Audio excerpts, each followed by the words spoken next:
নিষ্ঠুর পৃথিবীতে বুঝি ঠাঁই হয় না ডিভোর্সি মেয়েদের। আচ্ছা, তারা কি ইচ্ছে করে নিজের গায়ে ডিভোর্সি তকমা লাগিয়ে নেয়, নাকি এই নিষ্ঠুর পৃথিবীর মানুষগুলো লাগিয়ে দেয়? দোষ না করেও এই পৃথিবীর মানুষগুলো তাদের শাস্তি দেয়।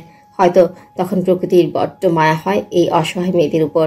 তাই তো তারা লুকিয়ে নিতে চায় স্বার্থপর পৃথিবীর থেকে। সুরাকে মুখে কালি মেখে বাড়ির ভেতর ঢুকতে দেখে রান্নাঘর থেকে বেরিয়ে আসে মীরা। নিহারিকা শিকদার নামাজ পড়তে গেছেন ঘরে। বাড়িতে এখন কেউ নেই। নুহাশ আর মিজানুর শিকদার গেছেন মসজিদে। সুরা দৌড়ে নিজের ঘরে যায়, শব্দ করে দরজা বন্ধ করে। মীরার বুক ধক করে উঠল। এই সময়ে সুরা দরজা বন্ধ করলো কেন? সে ছুটে যায় সুরার ঘরের দিকে। মেঝেতে পানি পড়ে থাকা খেয়াল করে না রমণী। পা পিছলে পড়ে যায় মেঝেতে। পেটে আঘাত পেয়ে চিৎকার করে উঠে, হাম্মা গো! 8 মাসের ভরা পেট নিয়ে কাতরাতে থাকে মীরা। আজ বুঝি সব হারালো সে, তার সুর পাখি আর তার সন্তানকে হারিয়ে ফেলবে সে। ডুকরে কেঁদে উঠে মীরা। অসহনীয় যন্ত্রণায় ছটফট করে। নিজের জন্য ভাবে না, তাকে যে তার সুর পাখিকে বাঁচাতেই হবে। ওঠার চেষ্টা করেও ব্যর্থ হয়। চিৎকার করে নিহারিকা শিকদারকে ডাকতে থাকে। নিহারিকা শিকদার ছুটে আসেন। মীরাকে এই অবস্থায় দেখে আটকে ওঠেন তিনি। মীরা ব্লাড যেতে শুরু করেছে। তিনি মীরার মাথা নিজের কোলে নিয়ে বলেন, মা, কি করে পড়লি? আল্লাহ সহায় হন। আমি কি করব? নুহাসকে খবর দিতে হবে। তোর কিছু হবে না সোনা, হসপিটালে নিয়ে যাব তোকে। আম্মা, সুর সুর ঘরে আম্মা, ওকে বাঁচান আম্মা, আমাকে উঠান, ও কিছু করে ফেলবে আম্মা, দয়া করে আপনার ছেলেকে ফোন দেন। নিহারিকা শিকদারের বুক কেঁপে উঠল অজানা ভয়ে। তিনি মীরাকে ধরে দেয়ালে হেলান দিয়ে বসিয়ে দেন। ছুটে যান মেয়ের কাছে। দরজা বন্ধ দেখে মুখে আঁচল গুজে ফুপিয়ে ওঠেন। দরজা ধাক্কা দেন। দরজা বন্ধ। হয়তো আজ নিজের অভিশপ্ত জীবন থেকে মুক্তি চায় কিশোরী। সুরা সিলিংয়ের সাথে ওড়না বাঁধে। এক দৃষ্টে তাকিয়ে থাকে বাঁধা ওড়নার দিকে। বাইরে মা, বাবা আর ভাই ডাকছে তাকে। আর কখনো হয়তো বাবার মুখে শুনতে পাবে না হাম্মা চান। মায়ের মুখে শুনতে পাবে না আমার মা। ভাই হয়তো আহ্লাদে শুয়ে বলবে না আমার পুতুল সোনা। ভাবি নামক বড় বোনের কাছে আবদারের ছুরি নিয়ে বসা হবে না। কুচুপুকেও দেখা হবে না। একটা কলঙ্ক এভাবেই হয়তো শেষ করে দেয় সুরার মতো মেয়েদের, যারা বাঁচতে চায় কিন্তু নিষ্ঠুর পৃথিবী কেড়ে নেয় বাঁচার উপায়। সুরার চোখ দিয়ে এক ফোঁটা অশ্রু গড়িয়ে পড়ে। অস্ফুট স্বরে আওড়ালো, ওরা আমায় বাঁচতে দিল না আম্মা, ওরা তোমার মেয়েকে বাঁচতে দিল না। আব্বাজান আমার জন্য আর মানুষের সামনে মাথা উঁচু করে দাঁড়াতে পারে না। আব্বাজানের নিচু মাথা আমাকে বড্ড কষ্ট দেয়। ও আল্লাহ, আপনি আমায় ক্ষমা করে দেবেন তো? আমায় ফেলে দিয়েন না। মাটিকে বলেন আমাকে যেন একটু ঠাঁই দেয় তার বুকে। আমার আম্মার মতো সেও যেন আমাকে আগলে নেয়। এই নিষ্ঠুর পৃথিবী আমাকে কলঙ্কে কলঙ্কিত করলো। বিশ্বাস করে যার হাত ধরলাম, পরিবারকে ছেড়ে যাকে আপন করলাম, আজ সেই মানুষটা আমাকে কলঙ্ক দিল। আমার চোখের সামনে অন্য নারীর সাথে তার অন্তরঙ্গ মুহূর্তের দৃশ্য আমি সহ্য করতে পারি না। বিশ্বাস ভেঙে আমাকে অতল সাগরে ডুবিয়ে দিল। আমি মরতে চাইনি, আমি চাইনি মরতে। নুকড়ে উঠে সুরা ওনায় ফাঁস গলায় দিয়ে পায়ের নিচে চেয়ার ঠেলে ফেলে দেয়। থমকে যায় পৃথিবী। কেঁদে ওঠে প্রকৃতি। আবার কোনো মায়ের বুক বুঝি খালি হলো। অবুঝ মেয়ে বুঝল না যে নিষ্ঠুর পৃথিবী তার না হলেও মা বাবা তার ছিল। যারা তাকে আগলে রাখলেও তাদের কথা কি ভাবা উচিত ছিল না? কিন্তু আমরা একবারও কি ভাবি না। তাদের কষ্টের কথা সন্তান ভাবলে স্বার্থপরের মতো আত্মহত্যার পথ বেছে নিত না।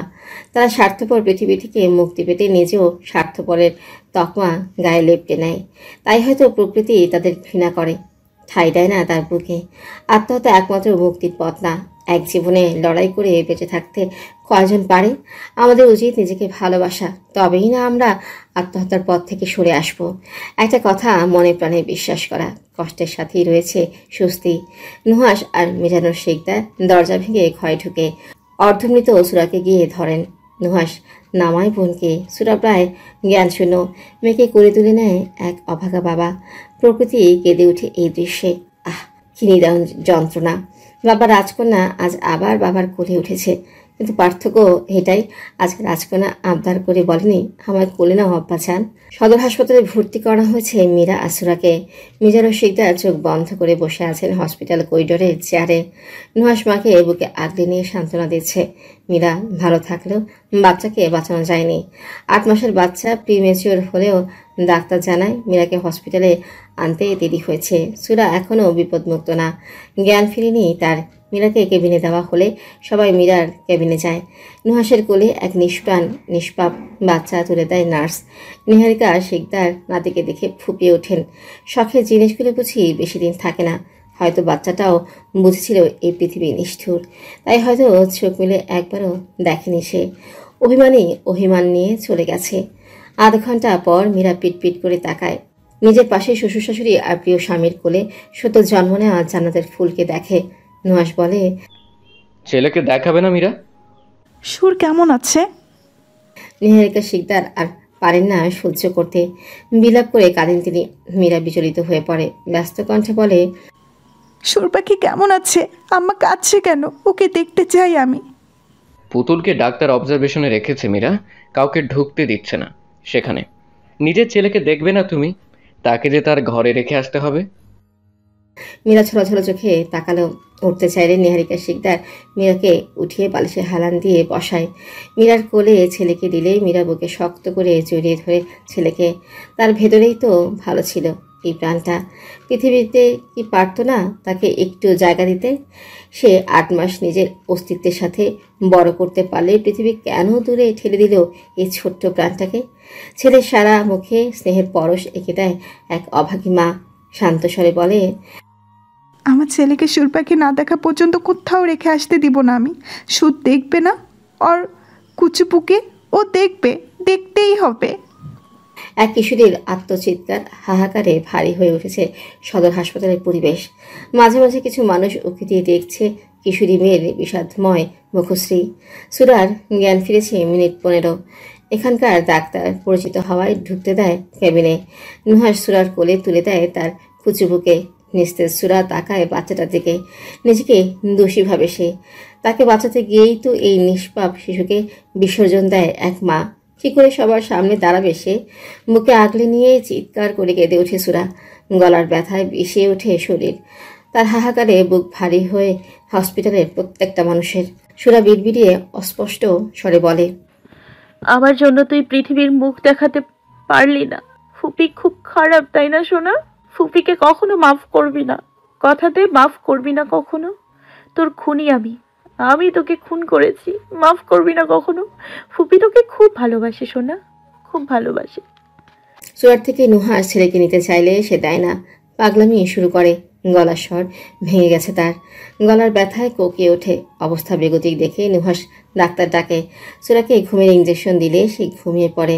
নুহাস আর মিজানুর শিকদার চলে যায় জান্নাতের ফুলকে তার আসল বাগিচায় রেখে আসতে। সেটাই তো তার আসল ঠিকানা। মাঝে কেটে গেছে 3 দিন। সুরা আগেছে আরও চুপচাপ হয়ে গেছে। আজ হসপিটাল থেকে বাড়ি নিয়ে এসেছে সুরা আর মীরাকে। সুরার ঘরে বিছানায় লেপ্টে শুয়ে আছে সুরা, চোখ তার সিলিংয়ের দিকে।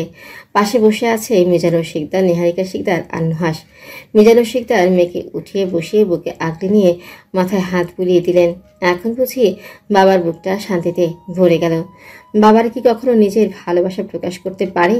নাকি সন্তান কখনো বাবাকে বলে, আমি তোমাকে ভালোবাসি বাবা? একে অপরের উপর এই নিশ্চুপ নীরব ভালোবাসার গভীরতা অনেক বেশি হলেও আমরা বাবার প্রতি ভালোবাসা প্রকাশ করতে পারি না। আর না বাবা পারে। মিজানুর শিকদার মেয়ের হাত ধরে ভেজা কণ্ঠে বলেন, আম্মাজান, আপনি কি জানেন এই পৃথিবীতে আপনার বাবার একটা রাজ্য আছে, আর সেই রাজ্যের রাজকন্যা আপনি। আমার আম্মা আমার গর্ব।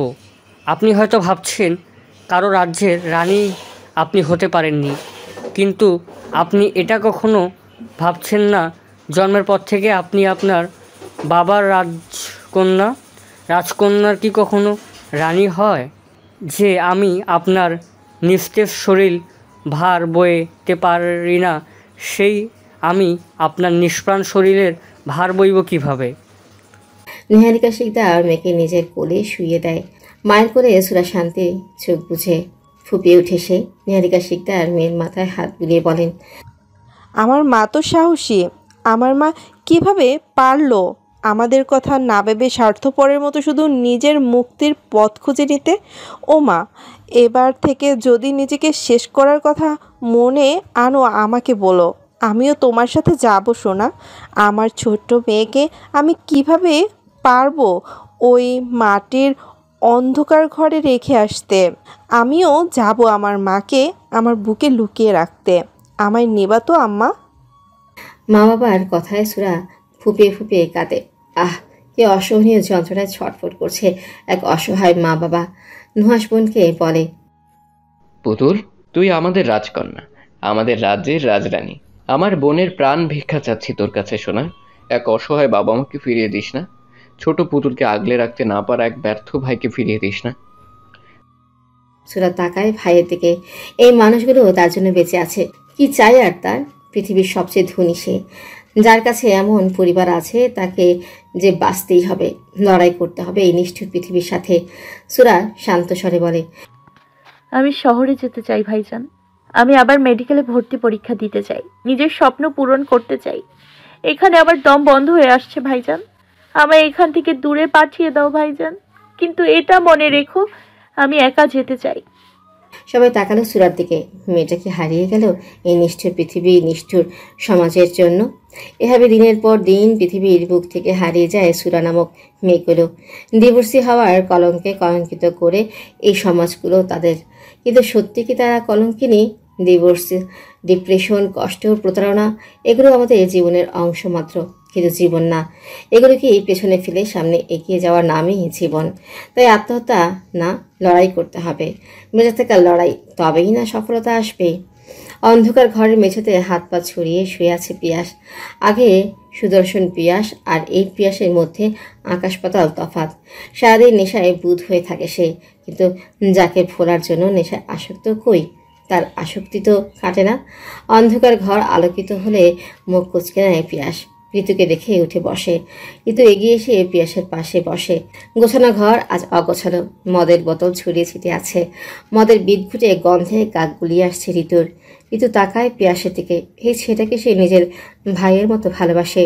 ঋতু শান্ত স্বরে বলে, এসব কি পিয়াস? আজ কতদিন পরে বাসায় আসলি? কোথায় ছিলি এতগুলো দিন? পিয়াস কিছু বলে না। ঋতু বলে, সুরাকে কষ্ট কেন দিলি পিয়াস? মেয়েটা তোকে বিশ্বাস করে নিজের সবটুকু বিসর্জন দিয়ে তোর হাতটা ধরেছিল, আর তুই কিনা সেই হাত মাঝপথে ছেড়ে দিলি। পিয়াস তাচ্ছিল্য হাসে, বলে, আমি তো তার হাত সারা জীবন ধরে রাখতেই চেয়েছিলাম আপু। দেখো, আমি এখন ওর হাত ধরার জন্য হাত বাড়িয়ে আছি, কিন্তু আমার সুর কই? কোথাও নেই। পিয়াসের এক চোখ দিয়ে অশ্রু গড়িয়ে পড়ে। চোয়াল শক্ত করে আবারও বলে, ওই নষ্টা মেয়ের আমাকে দেয়া হয়নি। আমার কাছ থেকে আমারই বড় ভাইয়ের সাথে নষ্টামি করতে বাধলো না ওর। ঘৃণা করি আমি তাকে, ঘৃণা করি। চেঁচিয়ে উঠল পিয়াস। বসা থেকে উঠে দাঁড়ালো সে। পাগলের মতো ঘরে আসবাবপত্র ভাঙচুর করে। ভয়ে একপাশে দাঁড়িয়ে থাকে ঋতু। সবাই ছুটে আসে পিয়াসের ঘরে। অন্ত দাঁড়িয়ে দেখে এক পাগল প্রেমিকের পাগলামি। পিয়াস ড্রেসিং টেবিলের কাচের ফুলদানি ছুঁড়ে মারে, ভেঙে চুরমার হয়ে যায়। একটা কাচের টুকরো এসে পিয়াসের পায়ে বিঁধে। পিয়াস চোখ কেচে নিচে বসে পড়ে। অন্ত ছুটে গিয়ে পিয়াসকে ধরে। অন্তের দিকে তাকিয়ে থাকে পিয়াস। শুকিয়ে যাওয়া ক্ষত বুঝি আবারও তাজা হয়ে উঠল। পিয়াস ধাক্কা দেয় অন্তকে। খোয়াতে খোয়াতে বিছানায় গিয়ে বসে। ছেলেটি সব পাগলামি সহ্য হলো না পল্লব তালুকদারের। তিনি পিয়াসের কাছে গিয়ে থাপ্পড় মারেন ছেলের গালে। মুহূর্তেই পিনপদ নীরবতা ছেয়ে গেল তালুকদার বাড়ি। আঞ্জুমান বেগম ছুটে গিয়ে পিয়াসকে ধরে। বড় আদরের ছেলে তার। ছেলের এই অবস্থা সহ্য করতে পারছেন না তিনি। তার জন্য সুরাকে অভিশাপ দেন। ওই মেয়ের জন্যই তো তার ছেলের এই অবস্থা। অন্ত ভরাট কণ্ঠে বলল, তোমরা সবাই এখন এই ঘর থেকে যাও, আমার কথা আছে পিয়াসের সাথে। ঋতু, তুই আর অনন্যা থাক এখানে। অনন্যা চকিতে তাকায় অন্তের দিকে। ভয় হয় তার। পিয়াস রাগান্বিত স্বরে বলে, তোর সাথে আমার কোনো কথা নাই। তুই এক্ষুনি বিদায় হ আমার চোখের সামনে থেকে। পল্লব তালুকদার ছেলেকে ধমকে ওঠে, পিয়াস, তুমি ভুলে যাচ্ছ অন্ত তোমার বড় ভাই। আমি এইসব মেয়ে নিব না। পিয়াস শব্দ করে হেসে ওঠে। সবাই তাকালো তার দিকে। পিয়াস কণ্ঠে তাচ্ছিল নিয়ে বলে, বড় ভাই? কে বড় ভাই? ওই নষ্ট পুরুষ আমার বড় ভাই না। ঘৃণা করি আমি সবাইকে। চলে যাও তোমরা, যাও। চেঁচিয়ে উঠে পিয়াস। পল্লব তালুকদার অসহায় চোখে অন্তের দিকে তাকালে সেই ইশারায় আশ্বস্ত করে তাকে। পল্লব তালুকদার আর আঞ্জুমান বেগম বেরিয়ে গেলে অন্ত আর দরজা লাগিয়ে চেয়ার টেনে বসে। ঋতু আর অনন্যা দাঁড়িয়ে দেখে অন্তকে। অন্ত শান্ত স্বরে বলে, ছোটবেলা থেকেই তুই আমার বড্ড আদরের পিয়াস। আমি সবসময় তোর ভালো চেয়েছি। আমি জানি না তুই কেন সুরাকে বিয়ে করেছিলি কাউকে না জানিয়ে, কিন্তু এইটুকু বিশ্বাস ছিল ভালোবাসিস তুই মেয়েটাকে। ভালোবাসলে কি প্রিয় মানুষটার শরীর বেল্টের আঘাতে রক্তাক্ত করা যায়? এটাই কি ভালোবাসা পিয়াস? পিয়াস শান্ত চোখে তাকায় অন্তের দিকে। অন্ত সে চোখের ভাষা বুঝতে পারে না। অন্ত আবারও বলে, সেদিন রাতের কথা মনে আছে তোর? তোর হয়তো মনে নেই, কিন্তু আমার ঠিকই মনে আছে। মেয়েটাকে মেরে রক্তাক্ত অবস্থায় ফেলে গিয়েছিলিস তুই। নেশায় এতটাই মাতাল ছিলিস যে অনন্যার সাথে অন্তরঙ্গ মুহূর্ত কাটাতেও তোর বাঁধেনি। অন্তের কথায় চমকে উঠল তিনজন। পিয়াস হতভম্ব হয়ে তাকিয়ে আছে। কিভাবে সম্ভব? তার মানে তার ধারণাই ঠিক। সকালে যখন নিজেকে অনন্যার ঘরে পায় তখন চমকে যায় পিয়াস। তাকিয়ে দেখে ঘরে কেউ নেই। সন্দেহ যাকে মনে, সে জানে অনন্যা তাকে পছন্দ করে। রাতের কথা মনে পড়ে না তার। রাতে তো বেশি নেশা করেনি সে, তবুও কেন কিছু মনে করতে পারছে না, বুঝতে পারে না। হঠাৎ চিৎকার চেঁচামেচি শুনে বাইরে বেরিয়ে যায়। অন্তের ঘরে গিয়ে সুরাকে দেখতেই মাথা খারাপ হয়ে যায় পিয়াসের। এত কিছুর মধ্যে ভুলে যায় সবকিছু। পিয়াসের দিকে তাকিয়ে অন্ত আবারও বলে, রাতে আমি বাইরে থেকে এসে দেখি সুরা অনন্যার ঘরের সামনে জ্ঞান হারিয়ে পড়ে আছে। ওকে তুলতে গিয়ে আমাকে সবচেয়ে জঘন্য অনাকাঙ্ক্ষিত দৃশ্যের সম্মুখীন হতে হয়। আমার ছোট ভাই আর বোনের অন্তরঙ্গ দৃশ্য আমার মস্তিষ্কতে পিষিয়ে তোলে।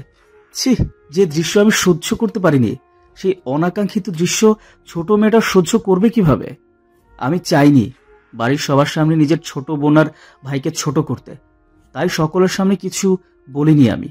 কিন্তু যে কলঙ্ক, যে আঘাত তোরায় ছোট মেয়েটাকে দিলে, তার কি হবে পিয়াস? সারা রাত মেয়েটা জ্বরে কাতরাতে থাকে, কিন্তু আমি একা ঘরে ছিলাম না, ঋতুও ছিল। পিয়াস ছলছল চোখে ঋতুর দিকে তাকালে ঋতু বলে, হ্যাঁ পিয়াস, আমি ওর মাথায় জলপট্টি দিয়ে দিয়েছিলাম। মেয়েটার দোষ না থেকেও তুই মেয়েটাকে কলঙ্কিত করলি। পিয়াস উঠে দাঁড়ালো। অনন্যার মুখোমুখি দাঁড়িয়ে শান্ত স্বরে বলে, কেন এমন করলি অনু? আমি হুঁশে না থাকলেও তুই তো ছিলিস। আমার এত বড় ক্ষতি কেন করলি? যা করেছি বেশ করেছি পিয়াস ভাই। আমি আপনাকে বলেছিলাম আমি আপনাকে ভালোবাসি, কিন্তু আপনি কি করলেন? আমাকে প্রত্যাখ্যান করে ওই কালী মেয়েকে বিয়ে করলেন। আমি এত সহজে মেনে নিব? আমি যেখানে আমার ভালোবাসা পেলাম না সেখানে আপনাকে কিভাবে আপনার ভালোবাসা পেতে দেই? পিয়াস গলা টিপে ধরে অনন্যার। আকস্মিক ঘটনায় হকচকিয়ে গেল সকলেই। অন্ত দ্রুত গিয়ে পিয়াসকে ছাড়িয়ে আনে। ঋতু দুই হাত দিয়ে ধরে অনন্যাকে। শ্বাসরুদ্ধ হয়ে আসে অনন্যার। কাশতে কাশতে মেঝেতে বসে পড়ে সে। পিয়াস চেঁচিয়ে বলে, তোকে খুন করে ফেলবো আমি, নষ্টা মেয়ে মানুষ। আমার সুরকে কষ্ট দিস তুই? নিজেকে একবার প্রশ্ন করতো পিয়াস, সব দোষ কি অনন্যার? সে একাই কি কষ্ট দিয়েছে তোর সুরকে? সে তো শুধু তোকে ভালোবেসে এসব করেছে, কিন্তু তুই কি করলি? সবার সামনে মেয়েটাকে তালাক দিলি। তোর তো গলা কাঁপলো না একবারও। তালাক শব্দে নাকি মহান আল্লাহর আরশ কেঁপে ওঠে, সেখানে তোর বুক কাঁপলো না কেন? পিয়াস টুক করে কেঁদে উঠল। নিচে বসে অন্তের পা জড়িয়ে ধরে আর্তনাদ করে ওঠে, ভাই আমি বাঁচবো না সুরকে ছাড়া। ওকে এনে দাও তুমি, আমি ওকে নিয়ে দূরে কোথাও চলে যাব। ও ভাই, তোমার পায়ে পড়ি, সুর তোমার কথা শুনবে। ও তো তোমাকে নিজের বড় ভাই মনে করে। আমি নোংরা নর্দমার কীট। আমি এক্ষুনি যাব ওকে আনতে। আমাকে ফিরিয়ে দিতে পারবে না সে। ভাই, এ ভাই, ওই মেয়েটা নিজের সব কিছু ছেড়ে আমার হাত ধরলো, আর আমি ওর হাত শক্ত করে ধরে রাখলাম কেন ভাই? ওকে ফিরিয়ে আনার সব পথ কি বন্ধ হয়ে গেল? অন্ত নিচে বসে পিয়াসকে জড়িয়ে ধরে। ভাইয়ের কষ্টে বুকটা ক্ষত বিক্ষত হচ্ছে তার। ঋতু এগিয়ে এসে পিয়াসের মাথায় হাত বুলিয়ে বলে, সুরার কখনো ফিরবে না পিয়াস। আমি গেছিলাম ওর কাছে। ওই হাসি খুশি পরিবারটাকে তুই শেষ করে দিয়েছিস। সুরা চলে গেছে গ্রাম থেকে। মেয়েটা নাকি গলায় ফাঁসি দিতে গিয়েছিল। চোখেতে তাকায় অন্ত আর পিয়াস। পিয়াস উঠে দাঁড়িয়ে ব্যস্ত কণ্ঠে বলে, আমার সুর? ঠিক আছে, সে শরীরটা বেঁচে আছে, কিন্তু তার আত্মার মৃত্যু ঘটেছে। সে আর কখনো ফিরবে না তোর কাছে। আমার সুর ফিরবে। রাগ বড়ই অদ্ভুত জিনিস। শেষ করে দেয় সুমধুর সম্পর্ক। সম্পর্ক গড়তে বছরের পর বছর লাগে, কিন্তু ভাঙতে কয়েক সেকেন্ডও লাগে না। সম্পর্ক কাচের মতো, একবার ভেঙে গেলে আর জোড়া লাগে না, আর লাগলেও সেই দাগ রয়েই যায়। রাগের বসে আমরা অপরপক্ষের না নিজের ক্ষতিটাই করি। জীবন বড়ই অদ্ভুত, কেউ কখনো নিজের অবস্থান থেকে সুখী না, অথচ দেখতে গেলে আমরা প্রত্যেকে নিজ নিজ অবস্থান থেকে সুখী। জীবনে কষ্ট আসবেই, তাই বলি কি আমরা নিজের থেকে মুখ ফিরিয়ে নিব? আমার অবস্থান আমি ছাড়া কেউ ভালো বুঝবে না। অন্য কেউ হয়তো আমাদের সান্ত্বনা দিতে পারবে, কিন্তু ওই অসহনীয় যন্ত্রণা ভাগ নিতে পারবে না। তাই আমাদের উচিত আগে নিজেকে ভালোবাসা। দিন শেষে আমার জন্য আমিই আছি, তাই আমাদের উচিত নিজেকে সাহায্য করা, অসহনীয় যন্ত্রণা থেকে বেরিয়ে আসতে। একবার ভেবে দেখা উচিত আমার জন্য কেউ কষ্ট পাচ্ছে না তো। মা বাবার কথা ভেবে বেঁচে থাকা উচিত। আত্মহত্যা মুক্তির পথ না, কোনো সমাধান না। হতেও তো পারতো আজ আমরা যেমন আছি তার চেয়েও খারাপ থাকতে পারতাম। নিজ অবস্থান থেকে কখনো ভালো কারো দিকে তাকাতে নেই। আজ আমাদের চোখ আছে, হাত আছে, পা আছে, ধরতে গেলে মহান রাব্বুল আলামিনের শ্রেষ্ঠ সৃষ্টি আমরা। কিন্তু আশেপাশে তাকালে দেখা যায় কারো হাত নেই তো কারো পা নেই। কষ্ট করে বেঁচে থাকার লড়াই করে তারা, কিন্তু তাদের কষ্ট দেখার সময় কি কারো আছে? আমরা ব্যস্ত জীবনে কি কি পেলাম না তার হিসাব নিয়ে নিশ্চয় পৃথিবীতে স্বার্থপর মানুষ। বর্তমান শিকদার বাড়ি আজ থমকে গেছে, যেন এক রাজকন্যা আর্তনাদ হাহাকারে বাড়ির আনাচে কানাচে বিষাদের ছায়া। চূড়ার মুখে তার বিষাক্ত অতীত শুনে থমকে গেছে সকলে। কারো মুখে কোনো কথা নেই, শুধু চোখের অশ্রু অজান্তেই সিক্ত করছে তাদের কপলদয়। অশ্রু সিক্ত হয়নি শুধু দুই মানব মানবীর, একে অপরের দিকে শান্ত চোখে তাকিয়ে আছে তারা। ওই চোখকে মনের অব্যক্ত সুপ্ত অনুভূতি ব্যক্ত করছে, জানা নেই কারোর। নিহারিকা শিকদার আর মিজানুর শিকদার মেয়ের কাছে এগিয়ে যান। মেয়েকে তুলে সোফায় বসিয়ে দেন মিজানুর শিকদার। বুকে আগলে নিয়ে ভেজা কণ্ঠে বলেন, আম্মাজান, আপনাকে বলেছিলাম না আপনি আমার রাজ্যের রাজকন্যা? আপনার কান্নায় আমার বুক ভারী হয় আম্মা। রাজকন্যারা কি এভাবে কাঁদে? আমার মা তো অনেক বুঝদার। ওরা কলঙ্কিত করলে কি আমার মা অপবিত্র হয়ে গেল? এখনো আমার মা পবিত্র, যেমন পবিত্র ছিল আমার গর্ভে। সুরা শক্ত করে জড়িয়ে ধরে নিহারিকা শিকদারকে। ডুকরে কেঁদে উঠল সে। অস্ফুট স্বরে বলে, ওরা আবার তোমার মেয়েকে কষ্ট দেবে আম্মা, ওরা আবার আমাকে কলঙ্ক দেবে। ওরা কেউ ভালো না আম্মা, তোমার মেয়েকে তুমি লুকিয়ে নাও। আমার মুখে দেখো কালি লেগে আছে। ওরা আমাকে আবার নোংরা বলেছে আম্মা, তুমি তোমার আঁচলের নিচে আমাকে লুকিয়ে রাখো আম্মা। সবাই অশ্রুসিক্ত চোখে দেখে এক রমণীর হাহাকার। আহ, কি নিদারুণ হাহাকার তার! এই যন্ত্রণাকেও বোঝার নাই। ডিভোর্সি একটা শব্দ পৃথিবীতে জঘন্য শব্দগুলোর মধ্যে একটা। যখন একটা মেয়ে ডিভোর্সি হয় তখন কি শুধু মেয়েটার দোষ থাকে, নাকি অপর পাশে মানবটির সমান দোষ থাকে? যে সারা জীবন হাত ধরে রাখার প্রতিশ্রুতি দেয় সে মাঝপথে হাত ছেড়ে দেয়। দোষ তো তার বেশি হওয়ার কথা, কিন্তু আমাদের এই সমাজ মেয়েদের কেন খারাপ ভাবে? মীরা ভেজা কণ্ঠে বলে, সুরপাখি, আর কান্না করিস না সোনা, এবার তো অসুস্থ হয়ে পড়বি। সুরা শান্ত চোখে তাকায় মীরার দিকে, তার চাহনিতে অপরাধ বোধ। সুরা ক্ষীণ স্বরে বলে, তোমার কি কখনো আমাকে দেখে রাগ হয় না ভাবিজান? আজ আমার জন্য তুমি তোমার সন্তানকে হারিয়েছো। তোমাদের সবার কাছে আমি দোষী। এই বাড়ির সম্মানহানি করেছি আমি। তোমার সন্তান আজ আমার জন্য মৃত। আর সবচেয়ে বেশি অন্যায় করেছি আরেকজনের সাথে। সুরা এই কথা বলে মিসবার দিকে তাকায়। মিসবা শান্ত চোখে তাকিয়ে আছে তার দিকেই। সবাই সুরাকে দেখে। শান্ত মেয়েটা আজ আর শান্ত নেই। চুল জামা কাপড় অগোছালো, সবসময় পরিপাটি থাকা মেয়েটার আজ ওড়নাটাও ঠিক নেই। জীবনের কিছু কালো অতীত সবকিছু অগোছালো করে দেয়। সুরা টলমলো পায়ে এগিয়ে যান মিসবার কাছে। মনে দুর্বলতায় শরীর দুর্বল হয়ে পড়েছে তার। নিহারিকা শিকদার মেয়েকে থামাতে চাইলে মিজানুর শিকদার বাধা দেন। সবাই দেখতে চায় সুরা কি করে। আবার বাড়ি জুড়ে পিনপত নীরবতা নেমে আসে। মিসবা সোফায় বসে আছে নিজের ব্যক্তিত্ব বজায় রেখে। সুরা মিসবার পায়ের কাছে বসে মাথা উঁচু করে তাকালো মিসবার দিকে। দৃষ্টিতে দৃষ্টি পড়ে, কারো মুখে কোনো কথা নেই, আর না আছে ব্যাকুলতা। সুরা মিসবার হাঁটুতে মাথা রেখে এক হাত রাখে পায়ে। থমকে যায় মিসবা, চোখেতে তাকায় সুরার দিকে। সুরা ভেজা কণ্ঠে শান্ত স্বরে বলে, আমার জীবনের সবচেয়ে বড় ভুল আজ আপনার সামনে ডাক্তার। আমার জীবনটা খোলা বইয়ের মতো এখন। আপনার নিষ্ঠুর রমণী, পাষাণ হৃদয়ের রমণী কি এখনো নিষ্ঠুর? পাষাণ আপনার কাছে ডাক্তার?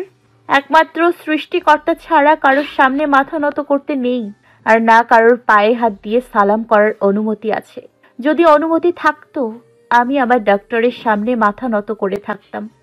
আমৃত্যু, আমরণ, এই নিষ্ঠুর পৃথিবীতে আমাদের মিলন সম্ভব না ডাক্তার। জান্নাতে আমার কাছে আপনি আগে আসবেন। আমি অধীর আগ্রহে অপেক্ষা করব আপনার জন্য। আসবেন তো? সুরা মাথা তুলে নিষ্প্রাণ চোখে তাকায় মিসবার দিকে। মিসবা এখনো শান্ত হয়ে বসে আছে।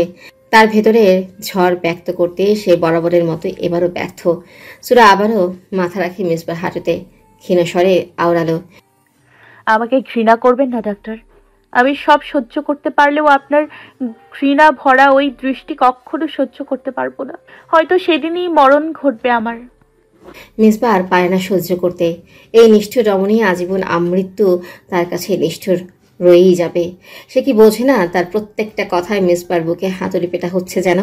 চিনচিনে ব্যথায় কুকিয়ে উঠছে হৃৎপিণ্ড নামক যন্ত্রটা। অসহনীয় বিষ ব্যথায় নীল হয়ে উঠছে শরীর। সেই বিষ ছড়িয়ে পড়ছে শিরায় শিরায়। মিসবা নড়ে চড়ে উঠলে সুরা হাঁটু থেকে মাথা তুলে তাকায় মিসবার দিকে। মিসবা সুরার মুখোমুখি মেঝেতে বসে। একে অপরের দিকে তাকিয়ে থাকে দুই প্রেমিক যুগল। কতক্ষণ তাকিয়ে থাকে কারো বোধগম্য হলো না। শুধু চোখে তৃষ্ণা মেটাতে ব্যস্ত হয়ে পড়ে তারা। মিসবা সুরার চোখের দিকে তাকিয়ে আলতো করে এক হাত রাখে সুরার কপালে। হাতের বুড়ো আঙ্গুল দিয়ে আলতো করে চোখের মূল্যবার অশ্রু মুছে দেয়। সুরা আবেশে চোখ বুঝে। এই স্পর্শ বড্ড আকাঙ্ক্ষার। সুরা চোখ খুলে তাকালো মিসবার দিকে। মিসবা আহ্লাদি স্বরে বলে, আমার সুরজান। ফুপিয়ে উঠে সুরা। এই একটা বাক্য সুরার হৃদয়ে শিহরণ জাগায়। প্রশান্তিতে ভরে যায় মন। এই একটা বাক্য তাকে বোঝায়, তুই একা না সুরা। কেউ একজন আছে যে তোকে পাগলের মতো ভালোবাসে। তোর জন্য হাত বাড়িয়ে আছে সে। একবার সাহস করে হাতটা ধর, দেখবি আমৃত্যু আগলে রাখবে তোকে।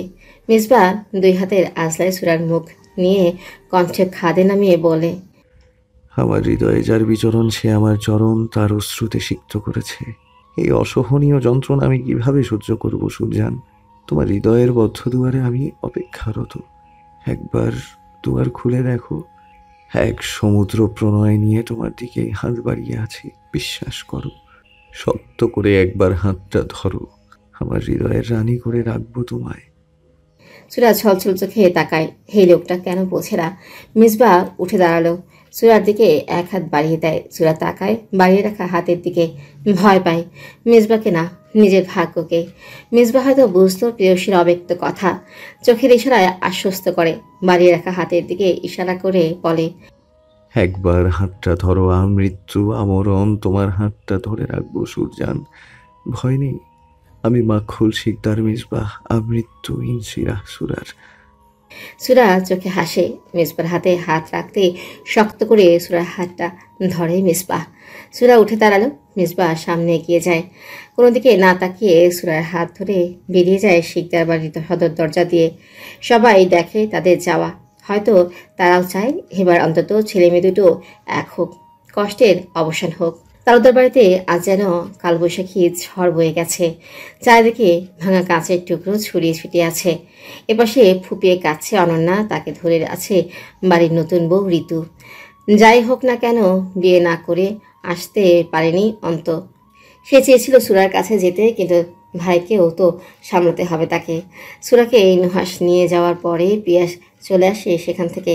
বিয়ের পরে কেউ আর সেখানে না থেকে বাড়িতে আসে। বাড়িতে অনন্যা ঢুকতেই পিয়াস থাপ্পড় মারে তাকে। পিয়াস আবারও অনন্যার দিকে তেড়ে গেলে অন্ত ধরল তাকে। পিয়াস অগ্নিচোখে তাকিয়ে আছে অনন্যার দিকে। রাগান্বিত স্বরে বলে, তোর সাহস কি করে হলো আমার সুরকে কলঙ্ক দেওয়ার? আমার সুর তোর মতো পরপুরুষের সাথে রাত কাটাতে যার বাঁধে না, সে কি করে পারে আমার সুরকে কলঙ্কিত করতে? নষ্টা মেয়ে মানুষ। অন্ত মাথা নিচে করে নেয়। যেমনই হোক না কেন অনন্যা তার বোন। মা বাবা মারা যাওয়ার পরে অতি আদরে বড় করেছে বোনকে। ভাই আর বোনের মাঝে আছে নিরুপায়। পল্লব তালুকদার পিয়াসের গায়ে থাপ্পড় মারেন। হতভম্ব হয়ে তাকিয়ে থাকে সকলে। হয়তো কেউ ভাবেনি পিয়াসকে তিনি মারবেন। তিনি হিসিয়ে বলেন, তোমার সাহস কি করে হলো বাড়ির মেয়েকে নষ্টা বলার? পিয়াস শব্দ করে হাসে, চোখ মুখ শক্ত করে বলে, নষ্টাকে নষ্টা বলবো না তো কি বলবো? আজ ওর জন্য আমার সুর আমার কাছে নেই। ঘৃণা করি আমি তোকে, ঘৃণা করি। অনন্যা তাচ্ছিল হেসে বলে, আপনার ভালোবাসা তো পেলাম না, ঘৃণাই শ্রেয়। একটা কথা বলুন তো পিয়াস ভাই, আপনি যাকে আমার সুর বলছেন, সে কি এখনও আপনার আছে? আমার তো মনে হয় না। আর আমার জায়গায় আপনি থাকলে কি করতেন? মেনে নিতেন নিজের ভালোবাসাকে অন্যের সাথে? পিয়াস কিছু বলে না। এই মেয়েকে দেখলেই তার ঘৃণা করে। পিয়াস টলমলো পায়ে এগিয়ে যায় নিজের রুমে ঢুকে শব্দ করে দরজা বন্ধ করে দেয় সে।